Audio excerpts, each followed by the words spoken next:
Il crack di BPV? Beh, è stato provocato dalla crisi. Gianni Zonin, davanti alla commissione d'inchiesta parlamentare, respinge le accuse. Tutto è accaduto a sua insaputa, come i crediti baciati. Io l'ho saputo il 7 maggio 2015.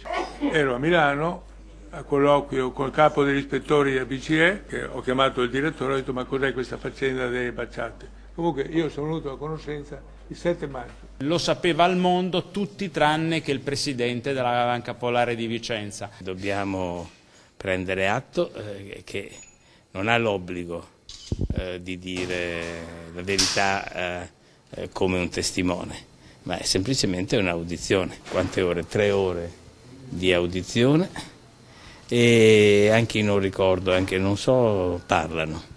Per cui non è finita qui poi, perché stiamo valutando se audire l'amministratore delegato. Polemici i membri della commissione d'inchiesta parlamentare. Gianni Zonin assicura che sulla fusione con Veneto Banca ed Etruria non ci fu nessuna pressione da Banca Italia e proprio sulla fusione con Etruria interviene in audizione anche il presidente della Consob, Giuseppe Vegas, che fa esplodere un'altra bomba. L'allora ministro Boschi avrebbe espresso un quadro di preoccupazione perché, a suo avviso, c'era la possibilità che Etruria fosse incorporata da BPV e questo era di nocumento per la principale industria di Arezzo, che è l'oro. Intanto in tribunale a Vicenza con oggi sono 5.000 le richieste di costituzione di parte civile. I risparmiatori chiedono di essere risarciti e rispondono così a Gianni Zonin, che anche lui dichiara di aver perso dei soldi in questa faccenda. No, non mi dispiace mica, anzi